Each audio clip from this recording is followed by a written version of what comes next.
নমস্কার সবাইকে, আবারও স্বাগত আমার চ্যানেলে।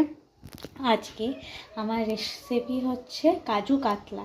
এটা নিজস্বই আমার নিজের রেসিপি। তো প্রথমে লাগবে কাতলা মাছ বা যে কোনো রুই মাছ হোক বা কাতলা মাছের পিস, এই যে গাদা হোক বা পেটি হোক নিয়ে নেবেন। আমি আগে থেকে ভিজিয়ে রেখেছি নুন হলুদ দিয়ে। আর সাথে আমার ফোড়নে লাগবে হচ্ছে শুকনো লঙ্কা, গরম মশলা, জিরে আর তেজপাতা। তারপরে আমার লাগে হচ্ছে পেঁয়াজ বাটা। এটা কুচি করেও দেওয়া যায়, কিন্তু আমি বেটে দিয়েছি যাতে আরও বেশি আসুক ফ্লেভারটা দিয়ে। এটা হচ্ছে আদা রসুনের পেস্ট। তারপরে এটা হচ্ছে টমেটো, লঙ্কা আর একটু আদা দিয়ে পেস্ট করে রেখেছি। এটা হচ্ছে কাজু পেস্ট, অনেক কিছু কাজু নিয়ে আর ভালোভাবে পেস্ট করেছি জল দিয়ে। সাথে দুটো লঙ্কা পেস্ট করতে পারেন, সেটা নিজের ঝাল অনুযায়ী কী কেমন খাবে। আর স্বাদ মতো নুন, চিনি আর একটু হলুদ নিয়েছি। ইউজুয়ালি এটাতে লাগে না সচরাচর, কিন্তু তা আমি একটু নিয়েছি কালারের জন্য। তো এবার শুরু করা যাক আমার নিউ রেসিপি কাজু কাতলা। এই যে এখানে আমি তেল গরম করতে দিয়ে দিচ্ছি। এটা সর্ষের তেল, আপনারা সাদা তেলও করতে পারেন, কিন্তু সর্ষের তেল রান্না করলে মাছ টাছ এসব ভালো টেস্ট হয়। তো তেল আমার গরম হয়ে গেছে। তো এটাতে আমি আমার ফোড়ন প্লাস কাঁচা লঙ্কা দিয়ে দেব। যা যা আছে এটা দিয়ে দিলাম, একটু ফ্রাই হোক ততক্ষণ। দেখতেই পাচ্ছেন। তার সাথে আমি একটু নুন দেবো যাতে না ছিটকায়, আর একটু চিনি দেবো যাতে কালারটা ভালো আসে। এবার একটু মিশিয়ে নেবো। ফোড়নের যখন ভালো গন্ধ আসবে তখন আপনি পেঁয়াজ বাটাটা দিয়ে দেবেন। একটু আঁচটা কমিয়ে দেবেন, নাহলে ছিটকাবে। আর এই যে এই পেঁয়াজ বাটাটা আছে, এটাতে আমি দুটো মিডিয়াম সাইজের পেঁয়াজ দিয়েছি, দিয়ে দিলাম। এবার এটাকে হালকাভাবে ফ্রাই করে নেব।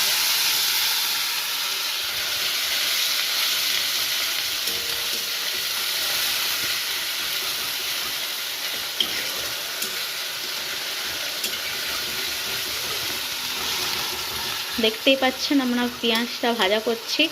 আর পেঁয়াজ বাটাটা তখনই দেবেন যখন ফোড়ন থেকে এই শুকনো লঙ্কা, দারচিনি, এলাচের ফোড়ন দিয়েছি, তারপরই যখন ভালোভাবে গন্ধ হবে তারপরেই কিন্তু পেঁয়াজ বাটাটা দেবেন। আর তেলটা যখন গরম হবে তখনই কিন্তু ফোড়নগুলো দেবেন, নাহলে কিন্তু তেলের কাঁচা গন্ধ বেরোবে। এবার পেঁয়াজটা ভালোভাবে ভাজা হোক, আমরা ফিরে আসছি আবার। এই যে পেঁয়াজটা ভাজা হয়ে গেছে, বাটা দিয়েছিলাম তো একটু সময় লাগে পেঁয়াজ বাটাটা ভাজতে। তো হয়ে এসেছে, দেখতে পাচ্ছেন হয়তো। এই যে দেখতে পাচ্ছেন, ভালো করে পেঁয়াজটা ভেজে নিয়েছি। তো এই পেঁয়াজটা ভাজা হয়ে গেছে। এবার আমি দিয়ে দেবো আদা রসুনের পেস্ট।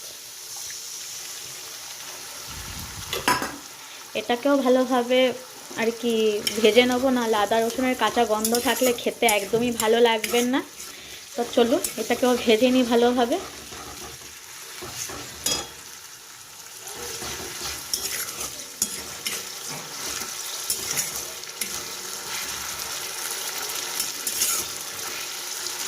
এটাও ভাজা হচ্ছে হোক। এটার সাথে না, এই আদা রসুনের পেস্ট ভাজা হচ্ছে ঠিকই, ভালোভাবে ফ্রাই করছি। এটার সাথে আমি যে এই আদা, তারপরে একটু জিরে, একটু টমেটো আর দুটো কাঁচা লঙ্কা বেটেছিলাম, এটাও দিয়ে দেবো। এটাও একসাথে ভাজা হবে, নাহলে দুটো আলাদাভাবে যদি আমি করতে যাই তখন একটা ভাজা হবে আর একটা হবে না, তখন খেতে একদমই ভাল লাগবে না। তো এটাও আস্তে আস্তে হোক। এটাকে এবার আমি ঢাকা দেব। এই যে ঢাকা দিয়ে দিলাম, হোক আস্তে আস্তে। এই যে চলে এলাম ফেরত, দেখতেই পাচ্ছেন এটা ভাজা হয়ে গেছে, ভালোভাবে ভেজেছি। যখন দেখবেন যে তেল ছেড়ে আসবে, এই যে তেল ছেড়ছে, হ্যাঁ আমি একটু বাড়াচ্ছি। তো এবার যে দেখতেই পাচ্ছেন হালকা করে তেল ছাড়ছে ভালোভাবে, অনেক ভালোভাবে যখন তেল ছেড়ে যাবে, তেল ছাড়ছে, ভালোভাবে ভাজা করতে হবে। আর জানি না কালার কেমন আসছে, বাট এমনিতে কিন্তু খুব সুন্দর কালার এসেছে। তো এই তেল ছেড়ে গেছে প্রায়। এবার আমি দিয়ে দেবো হচ্ছে নুন, চিনি আর একটু হলুদ। এসব আমি অলরেডি নিয়ে রেখেছিলাম। এবার এটাকেও আমি একটু নাড়িয়ে নেব, ভালো করে মিশিয়ে নেব।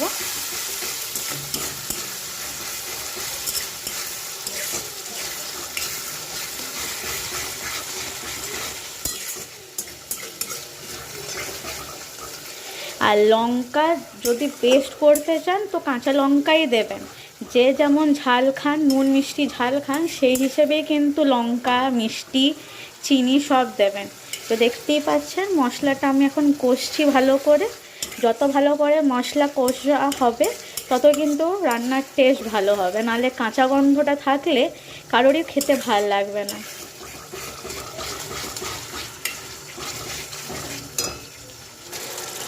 আমি একটু জল দিলাম কারণ মশলাটা পুড়ে যাচ্ছিল মনে হলো, তাই আমি একটু হালকা একটু জল দিয়েছি যাতে মশলাটা পুড়ে না যায়।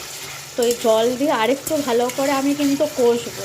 কষতে কষতে কিন্তু তেল বেরোবে, দেখতেই পাচ্ছেন ভালো করে তেল বেরোচ্ছে সাইডগুলোতে, যে সাইড থেকে তেল বেরোচ্ছে। তো আমরা ভালো করে কষে নিয়েছি, মশলাটা অনেক ভালো করে কষা হয়েছে বোঝাই যাচ্ছে।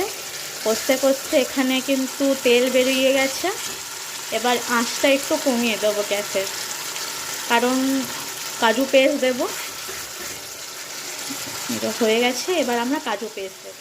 এই যে কাজু পেস্ট, এটার মধ্যে আমি একটু দইও দিয়েছি, কারণ শুধু কাজু দিলে হয়তো জানি না কতটা টেস্ট আসবে, কিন্তু আমি একটু টক দইও মিশিয়েছি, কারণ টক দইও খাওয়া ভালো। আর গরম পড়ছে তো টক দইও একটু দিয়েছি পেস্টে, সাথে একটু জল দিয়ে দেবো। জল দেবো ঠিকই, তার আগে এটাকে একটু ভালো করে নাড়িয়ে নেব। হালকা করে একটু ভালো করে মিশিয়ে নিই পেস্টটাকে। এটার মধ্যে কাজু পেস্ট, সাথে একটু দই আর একটা কাঁচা লঙ্কা দিয়ে আমি পেস্ট করেছি। এটা ভালো করে মিশিয়ে নিলাম, ঠিক আছে।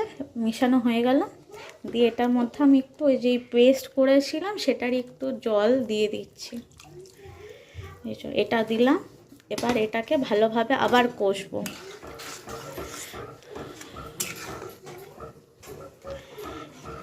এটাকে কষছি আস্তে আস্তে ভালোভাবে, কম আছে হোক বেশি আছে হোক কোনো এনে, কিন্তু আমার মতে মিডিয়াম আছে করলেই ভালো। একটু বানাস একটু কমিয়ে দেবো।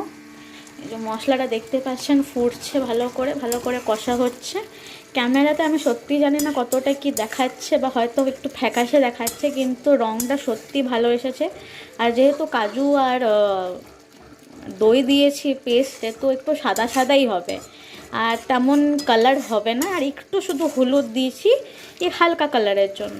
তো দেখতে পাচ্ছেন আমার কমানো আছে, কমিয়ে দিয়েছি। তো এটা ভালো করে কষতে হবে, নাহলে সেই কাঁচা গন্ধ বেরোবে কাজু, তো সেটা একদমই ভাল লাগবে না।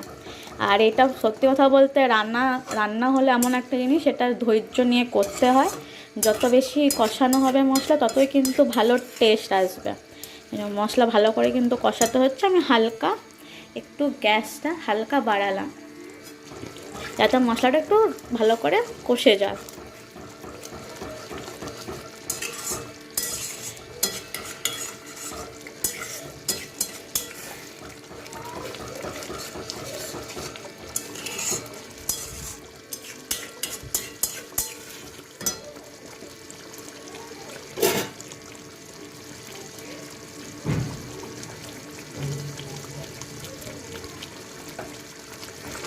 ফুটছে, ভালো করে ফুটুক। আর একটুখানি জল দেবো, বেশি না একটুখানি।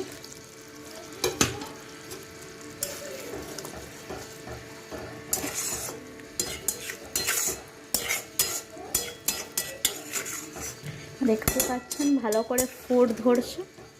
এই যে এখানে ফুট ধরা শুরু হয়ে গেছে, ভালোভাবেই কিন্তু ফুট ধরে গেছে। এবার একে একে মাছগুলো ভেজে রেখেছিলাম সেগুলো দিয়ে দেবো।